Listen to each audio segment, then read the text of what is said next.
Welcome and good morning to Meg's Day in the Life. So she's going to go over pretty much a full day of what she does and how she does it. So meal number one, 275 grams of egg whites, one whole egg, 100 grams of blueberries, and she does have 75 grams of veg in there as well. 15 grams of no added sugar ketchup. All gets weighed now as it's crunch time. She is just under 8 weeks out. So we are getting closer to show number one. For me, I've got 2 whole eggs, 150 egg whites, 100 cream of rice, 100 blueberries, 35 ISO Pro, and all the health subs. I'm pretty sure she already has, so that's how we start the day at the moment. Her food isn't low, but it definitely isn't high. It's definitely been lower in past, but very soon it probably will take a little bit more of a drop just to keep her moving in the right direction. She's definitely on track for where she needs to be. The best she's ever looked by far. Much bigger, but much more quality this time around as well. So I'm really confident that it will be enough to really climb up the placings a lot, which is exactly what we needed this year. The feedback that we've gotten from the judges, she needed more size and she needed to be more conditioned, so we've managed to do both, because at this point now in prep, she's a lot further ahead than she ever has been before, and we are certainly on track to bring the condition that we need with the size and shape that we need for her category as well, which is key. I think you need to always take consideration that whenever you aim to do any class, it's a mixture of all, not just a combination of one. So you need to be mindful that you can only bring the condition that you can at that time with the musculature that you have. If you'd push, and then the trade-off means that you lose some of the shape and proportions, especially in a class like figure, that is the trade-off that's not worth taking. And you may just need to be able to go away, add more quality to tissue, so that you're able to bring the condition that you need without sacrificing the shape and the flow. So that's been the plan. That's been the agenda for this off season, and we managed to do that. So day starts. She's just checking in. I'm gonna start eating breakfast now, and then we'll get the day going.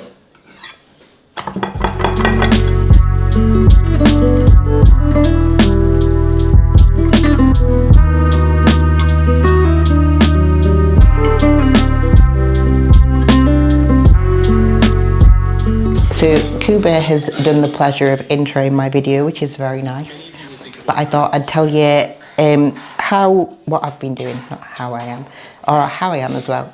Basically, I have done the same thing for the last 4 years since I've become an online coach. I get up, get a coffee, I go upstairs, I work for my first little block of work, come downstairs, me and Zena Bean go for a little walk into the woods, come back. If it's picture day, take my pictures, which it was today, and then eat my breakfast. If it's not, obviously just sit down and make my breakfast. Kuba's told you what it is. Obviously Kuba makes my breakfast, which is lovely on a training day. I'm feeling good. I'm feeling in good spirits. I'm obviously a lot leaner. Am I a little bit hungry sometimes? Yes, but I don't think I've ever been like this, not hungry at this many weeks out. Does that make sense? I'm definitely usually a lot hungrier, and looking back at my last prep, my foods were a lot lower at this point in prep as well. So yeah, prep's been pretty good so far. I'm definitely a lot leaner right now than what I ever have been at this point out, which is great. And I don't think that I look too terrible. I'm definitely a little bit less full. I'm not going to say that I'm flat, because I'm not completely flat, but I am definitely a little bit less full right now than what I would be. But that's just what bodybuilding is. You've got to look a little bit shit to then be able to look great, because that's how you push on to get some new condition. So I'm going to eat, and then I'm going to do some cooking, and we'll bring you along the ride for some cooking in the kitchen.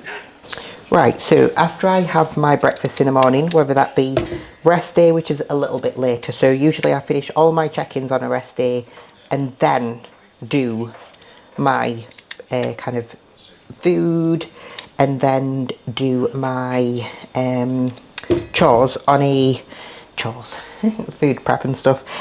When it's a training day, I tend to do work block, eat a little bit earlier, because obviously we have more meals, I guess we could say, in a training day, because you can count your intra-workout as a meal, especially when it's got carbs and proteins in, like ours do. So we start foods a little bit earlier on a training day. So I do my meal prep now, which is part of obviously my daily steps. It's not part of your daily steps if you sat there moving your hand about and you actually lean against the side. I should probably just chop these on the actual chopping board, but you know, we're here now. But if you are moving around and you're not leaning into the side, it does count to steps. So if you are someone that's counting your steps with your ring or your watch, and you're leaning into the side and still calculating movement through doing that, you are not putting effort in and you're just calculating steps. Same as when you sat at your desk and you're doing lots of typing or lots of work with your hands. Your calculator of your strap doesn't know that it's not moving around, it just tracks movement, so it will track steps a little, and then you're not actually doing anything to calculate those steps. So is that actually accumulating to fat loss? Absolutely not, no. So make sure that if you are someone that's doing that, that you don't do that anymore, because otherwise you're probably not going to find that your body weight's going to drop and you are going to end up in a bit of a pickle with things not moving in the direction that you want them to in prep. So pre-made potatoes, chopped them, peeled them, cut them, whatever, wash them, put them on the pan to boil, and then later we'll put them in the air fryer to obviously create into roasted potatoes. I actually don't taste the difference between these and the normal roast potatoes that you get on a Sunday dinner, apart from obviously they're not the ones with goose fat, but I actually don't like them when they're dripping a little bit with oil. They actually make me feel a little bit sick, so it's like having an off-hand meal every day. I'm just kidding, it's not. But you don't have to make your food taste like shit just because you're in a diet. Like, our foods are obviously a lot plainer in the prep because you don't want to be adding lots of different calories to the foods, but you still want to make them enjoyable, because that way you get more happiness out of it, and if you get more happiness and enjoyment out of it, you're more inclined to stick to it. I find that the people that come away from bodybuilding a little bit too early are either the ones that can't diet, which that's not a bad thing, some people just can't, or that you don't actually make effort. Some people don't make effort with their food, so then obviously you end up in a position where they don't enjoy it because they don't enjoy the foods that they're eating. If you make a little bit of effort with it, you will enjoy it a bit more. It's a really useful tool in a competition prep. Try not to use it as much in your off season because it's something that will really help with thermogenesis, which is obviously going to aid you with fat loss. It's also going to allow you to move around a little bit more, meaning that then you'll be able to get more steps when you have a little bit more energy, so that hopefully at night time, when obviously it's time to chill out, you can obviously just chill out because you'll have been able to get some more steps, movement done during the day, etc. So I like to get a little bit systematic with it, and I always have done, in that I place it at specific points in the day so that I can have a hit, a hit, a hit. Makes me look forward to that extra little bit of energy, and it means that it helps with digestion in the morning, being able to obviously go to the toilet and stuff. It also helps with, obviously, like I've just said, moving around a little bit more, which is going to help you with fat loss.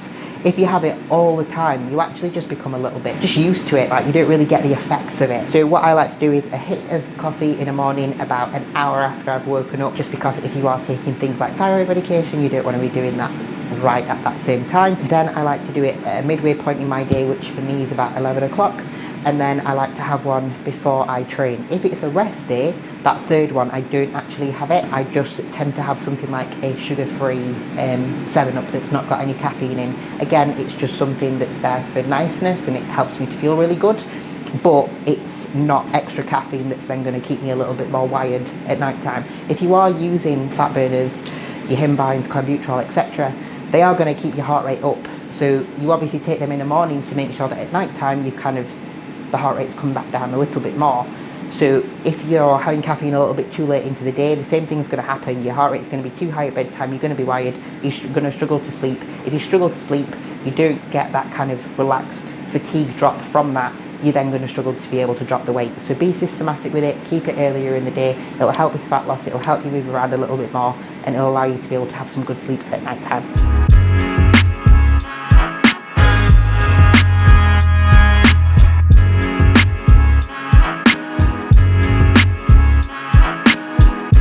Really like these are nice. The handles are in the right position, kind of directly in line with your nipple line.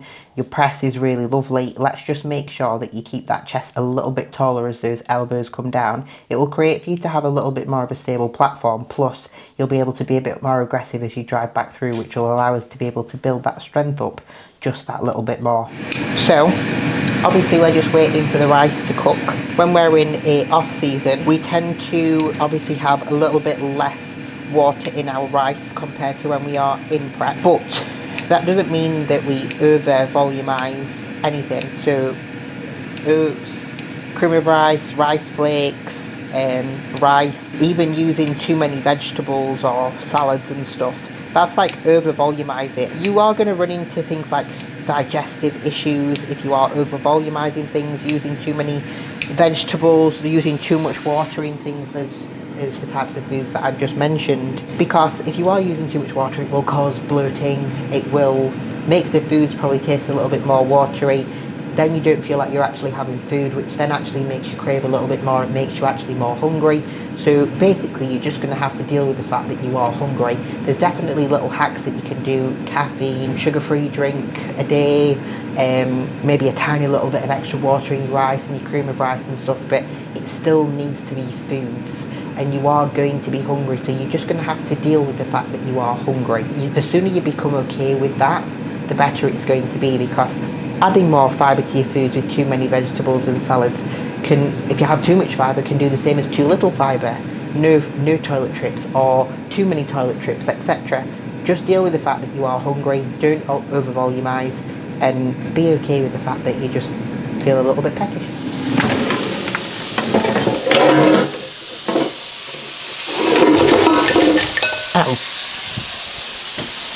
Right, so I've just obviously finished all of my work. Well, finished my check-ins. There's still some form clips and stuff to do.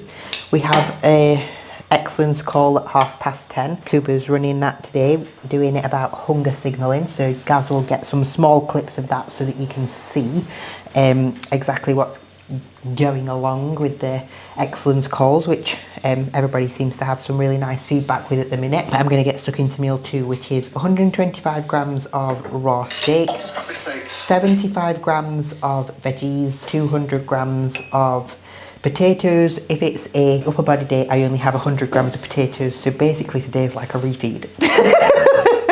You've got high, medium, low, but that's more so dictated by your sessions. So at the moment people do sort of do carb cycling, but they probably don't even know why they do it. They do like random high days and then just normal days.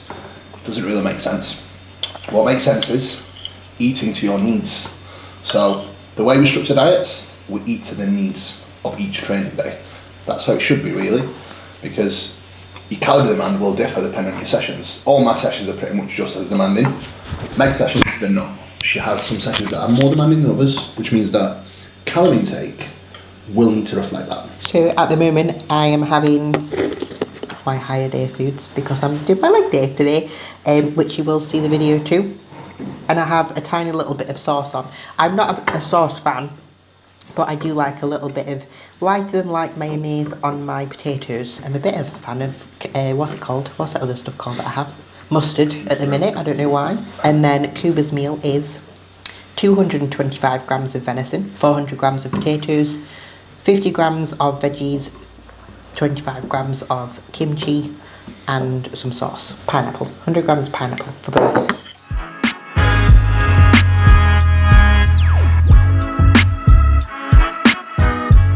Good morning, welcome to the MK Excellence Coaching Programme. Today's lecture is going to be all about hunger and hunger signalling, which at this moment in time is something that many of you will probably battle. I know myself, I will get to a point very soon where hunger will be quite high, but this is where I have to embrace it. And this is where we have to make sure that we understand the process behind hunger, know the whys and hows, and then understand that it's actually normal to feel hungry. It does not matter how much food you eat necessarily when it comes to hunger.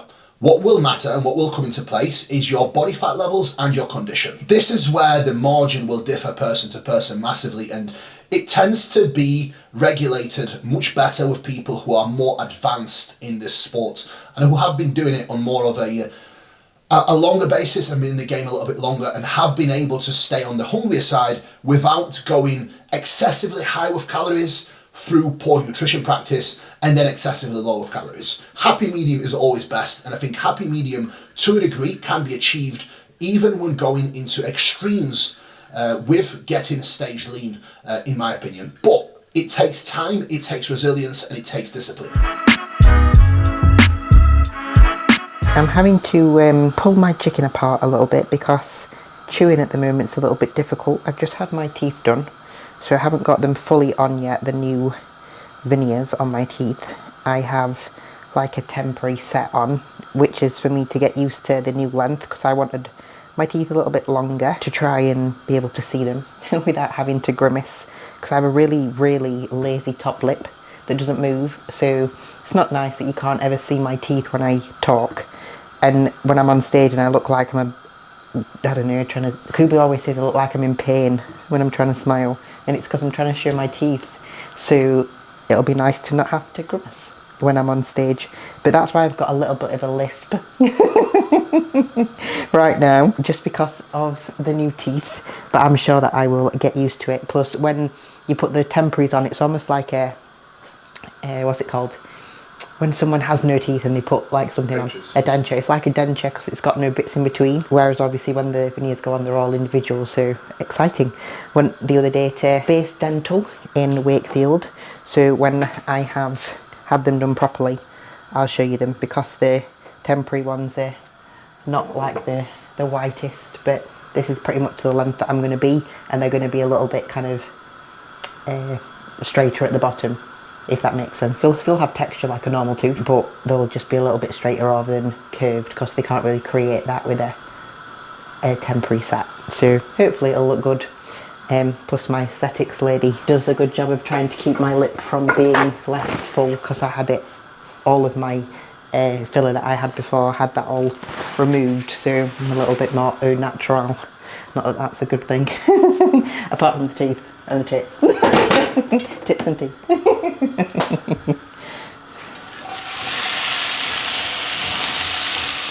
Right, pre-workout meal after all work is completed.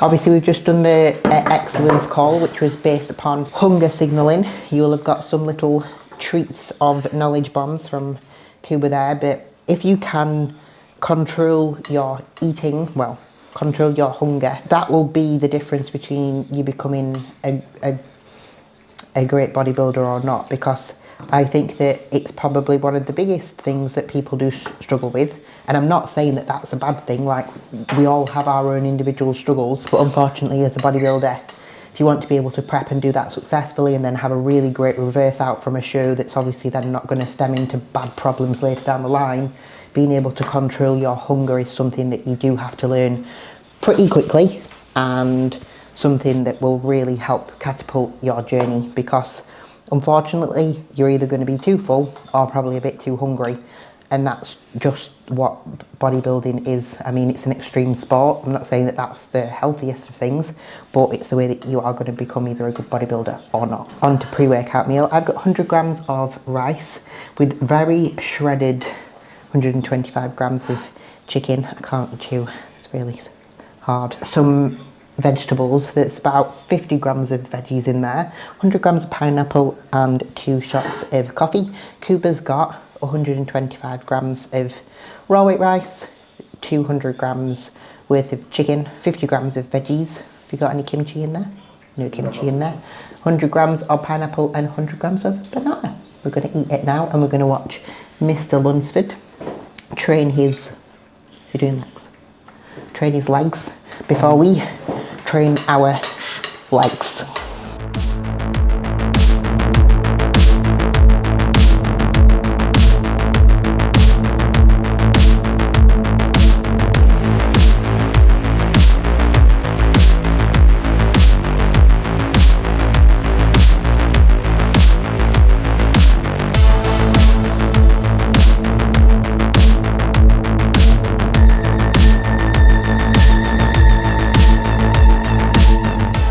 The first part of intra-workout, which is my carbohydrates. I have this through the entirety of my session by sipping, and then if I still get a little bit thirsty once I've finished it, I will have some more water just to stay nice and hydrated. There's 20 grams, no there's not, there's 30 grams of sustain, so 30 grams of carb powder from obviously Trained by JP Nutrition. That's in flavour orange and mango. Obviously on my upper body days, like Cooper had mentioned earlier, I have a little bit less carbohydrates because my sessions aren't as intense or taxing. So there's 30 grams in here. On an upper body day, there's just 20. And then halfway through my session, I will have 25 grams of MPS, which is obviously my protein during the session. And I'll show you that when I've got it.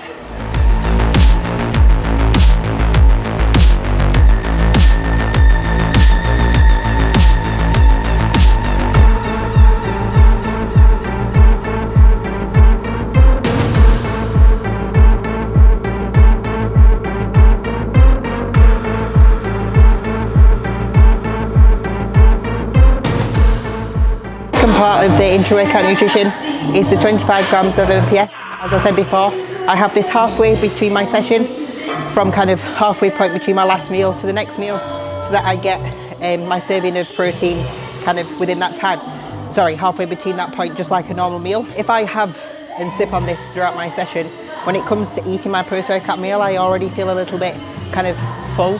So that's why I have this a little bit midway through, as well as obviously the fact that it just keeps them spikes of protein coming between kind of every 2 to 2.5 hours per day.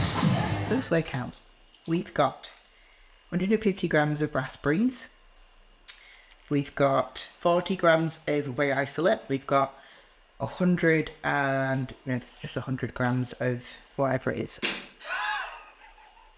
this is rice flakes and cream of rice. It's the cookies and cream all mixed together. So I do 75% rice flakes, 25% cream of rice, all mixed together. I don't volumize it. I literally just put 300 mils of water in. I prefer it when it tastes like food, as I said earlier, for it to be satiating. If it's really runny and watery because you volumized it, it doesn't taste like food, and then it just makes me more hungry. So that's what I do. Gilbert had, because he wanted me to tell you, 350 grams of prawns. He likes to do a meat option / fish option post-workout, because if he is to have whey, then he has then 3 whey meals in his day, and he doesn't want to do that. He just wants to have the 2. So that's what he's doing at the moment. And then he's got 125 grams of cream of rice, and then same as me with 150 grams of berries. Mr. C's keeps knocking into me, and he's pushing his little bum, and it's making me wiggle about. We don't like it, Mr. C's. We just want you to sit there like a little good boy as we eat.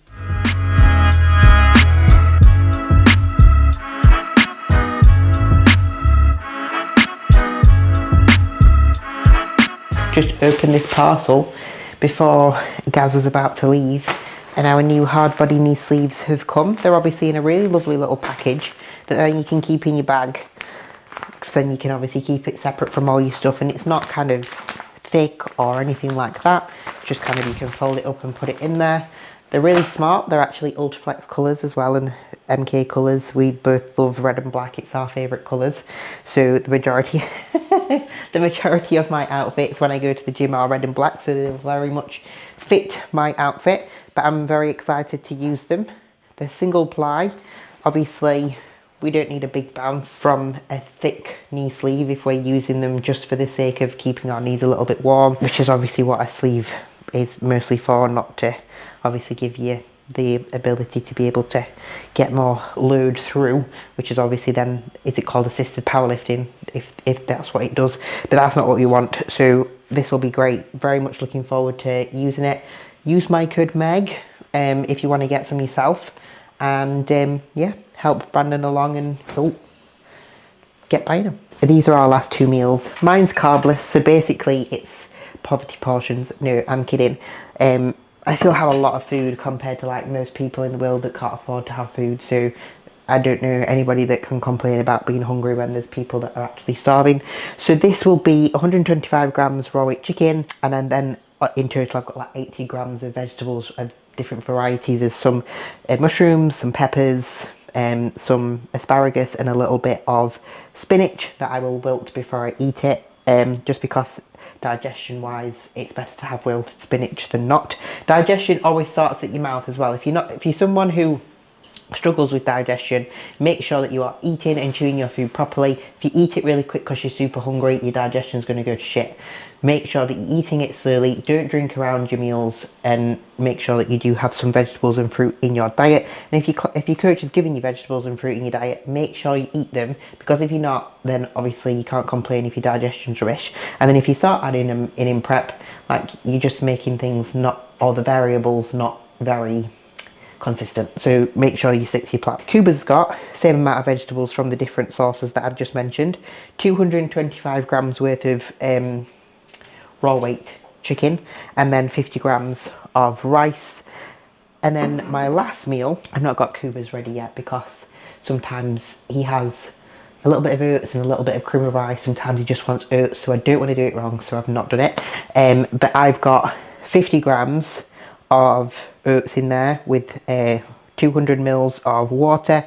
I've got a tiny little bit of stevia, and I'll put some cinnamon in. I'll also have 40 grams of whey and 100 grams of berries and 10 grams of dark chocolate. And that 10 grams of dark chocolate or almond butter, depending on how I feel, is like a dream, because I don't have that many fats in my diet right now, given the fact that I am quite close to my competition. It is bodybuilding, it's extreme. Your diet's going to be a lot more extreme than, say, a different sport that you could potentially do. Kuba's meal is, I'm reading it off the board, 75 grams of oats, 100 grams of berries. He will also have, he doesn't have any nut butter in this one. He only has that on a rest day. And then he also has 65 grams of whey, so that's what he'll have. With his fifth meal, he also has 100 or 50 grams of pineapple. So yeah.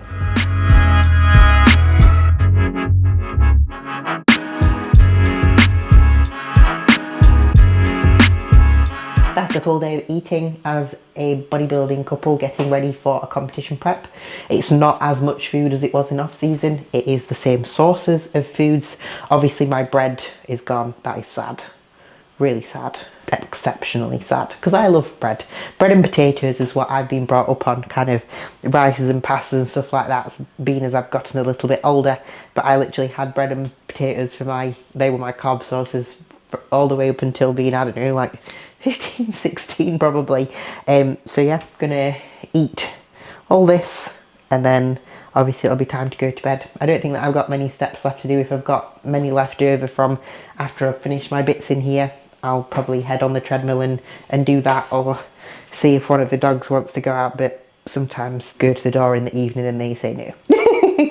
They're creatures of habit, and they like their routine, which is obviously what bodybuilding is. So a dog's is a bodybuilder's best friend. Anyway, please like, share, subscribe, all that fun stuff, and peace out for now.